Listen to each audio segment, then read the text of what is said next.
When dealing with heat trace installations in Class 1 Division 2 hazardous locations, several approaches can be considered to ensure safety and compliance. One option involves using a hazardous area-approved splice box. This is often the most straightforward method for connecting heat trace cables. It is imperative to verify that the chosen splice box carries approval for use in the designated hazardous area classification, paying close attention to the ambient temperature range. Always adhere to the manufacturer's instructions regarding proper splicing techniques and cable sealing to maintain the integrity of the connection. An alternative approach involves using a continuous cord, which aligns with the requirements outlined in NEC 501.11. This section stipulates that electrical equipment within Class 1 Division 2 areas must be wired with a continuous cord, avoiding splices. Opting for a continuous heat trace cable allows you to procure the cable in the desired length and terminate it with appropriate connectors. However, it's worth noting that this approach might incur higher costs and reduce convenience, particularly in situations where frequent disconnection and reconnection are necessary. A proactive measure involves consulting with both the heat trace cable manufacturer and the authority having jurisdiction, abbreviated AHJ. Engaging the heat trace cable manufacturer allows you to tap into their expertise regarding Class 1 Division 2 installations. The local AHJ can provide insights into your specific installation and potentially grant approval for alternative solutions. It's possible that they have specific requirements or exemptions relevant to your unique situation. Several additional considerations are paramount. Firstly, it is crucial to ensure that the heat trace cables possess the correct temperature range and application ratings. Secondly, employing appropriate mounting hardware and accessories serves to secure the cables effectively, minimizing the risk of damage. Regular inspections of the heat trace system are essential for identifying signs of wear, damage, or loose connections.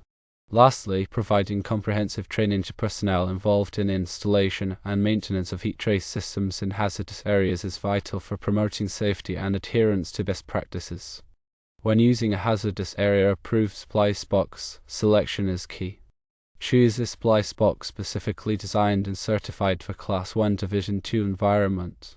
These enclosures are built to contain any potential sparks or explosions within the box, preventing ignition of flammable substances in the surrounding atmosphere. Verify the temperature code rating of the splice box. It must be suitable for the maximum surface temperature of the heat trace cable to prevent overheating. Ensure the splice box is constructed from materials compatible with the chemical environment where it will be installed. Corrosion-resistant materials are crucial in many industrial settings. When performing the splicing, meticulously follow the manufacturer's instructions for preparing the cable ends and making the electrical connections within the splice box. Use the correct crimping tools and connectors to ensure secure and reliable connections. Apply appropriate sealing compounds or heat shrink tubing to protect the splices from moisture, dust, and other contaminants. This is essential for maintaining the integrity of the electrical connections and preventing corrosion. After completing the splices, carefully inspect the connections to ensure they are tight and properly insulated. Use a multimeter to verify the continuity and insulation resistance of the splices. Properly ground the splice box to provide a path for fault currents and prevent electrical shock hazards. Connect the grounding conductor to the designated grounding terminal within the enclosure and ensure it is securely bonded to the equipment grounding system. Label the splice box with appropriate warnings and identification information. This helps personnel identify the purpose of the enclosure and avoid accidental contact with the electrical connections. With the continuous cord option, begin by accurately measuring the required length of the heat trace cable to eliminate the need for splices within the hazardous area. Account for any additional length needed for connections to power sources and equipment. Select a heat trace cable that is specifically designed for continuous use in Class 1 Division 2 environments. These cables typically have robust insulation and sheathing materials to withstand the harsh conditions of industrial settings. Choose appropriate connectors that are certified for use in Class 1 Division 2 areas. These connectors must provide a secure and reliable connection between the heat trace cable and the power source or equipment.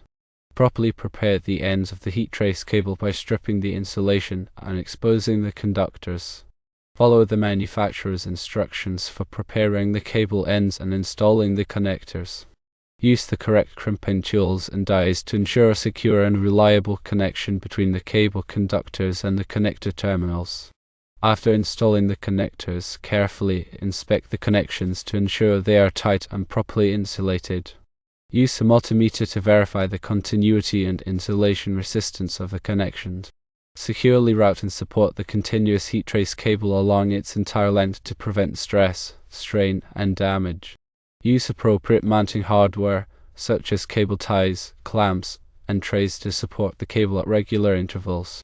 Avoid sharp bends or kinks in the cable that could damage the insulation or conductors.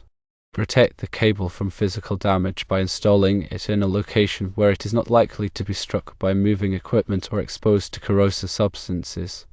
Label the heat trace cable with appropriate warnings and identification information.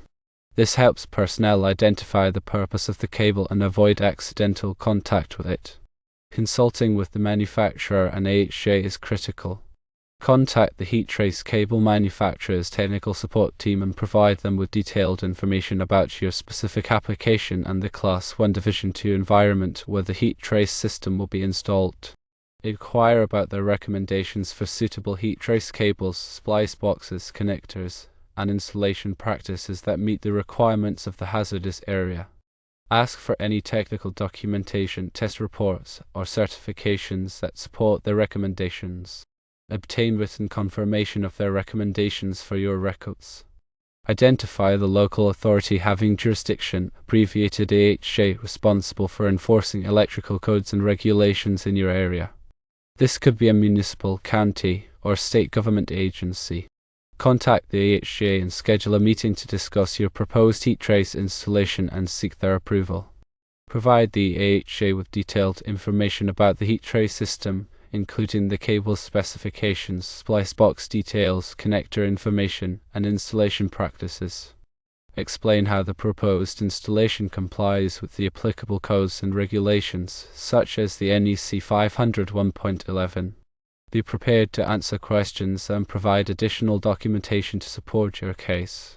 Obtain written approval from the AHJ for your heat trace installation before proceeding with the work. This ensures that the installation meets the requirements of the local authorities and avoids potential code violations.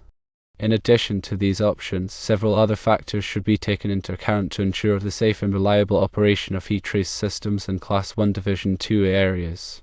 Proper grounding is essential for minimizing the risk of electrical shock and preventing the accumulation of static electricity. Ensure that all metal components of the heat trace system, including the cables, splice boxes, and connectors, are properly grounded to the equipment grounding system. Use appropriate grounding conductors and bonding techniques to create a low impedance path for fault currents. Regularly inspect the grounding connections to ensure they are tight and free from corrosion. Overcurrent protection is crucial for preventing damage to the heat trace cables and equipment in the event of a fault. Install appropriately sized circuit breakers or fuses to protect the heat trace circuits from overloads and short circuits. Select overcurrent protection devices that are specifically designed for use with heat trace systems and have the appropriate time current characteristics. Coordinate the overcurrent protection devices with the cable ampacity and the equipment ratings to ensure proper protection. Temperature control is vital for maintaining the desired temperature of the process fluid or equipment being heated by the heat trace system. Install temperature sensors and controllers to monitor and regulate the temperature of the heat trace cables. Use temperature controllers that are specifically designed for use with heat trace systems and have the appropriate control algorithms. Set the temperature controller to the desired temperature set point and ensure that the controller is properly calibrated. Regularly monitor the temperature of the heat trace cables and adjust the temperature controller settings as needed. Proper insulation is crucial for minimizing heat loss and improving the energy efficiency of the heat trace system. Insulate the heat trace cables and the equipment being heated with appropriate insulation materials. Select insulation materials that are compatible with the temperature range of the heat trace system and the chemical environment where it will be installed. Install the insulation materials according to the manufacturer's instructions and ensure that they are properly sealed to prevent moisture ingress. Regularly inspect the insulation materials for damage or deterioration and replace them as needed. Regular maintenance is essential for ensuring the long-term reliability and safety of the heat trace system. Establish a regular maintenance schedule that includes inspections, testing, and repairs. Train personnel on the proper maintenance procedures for heat trace systems and provide them with the necessary tools and equipment. Keep detailed records of all maintenance activities, including inspections, tests, and repairs. Address any issues or concerns promptly to prevent them from escalating into more serious problems. Following these recommendations helps ensure that heat trace systems in Class 1 Division 2 areas are installed, operated, and maintained safely and reliably.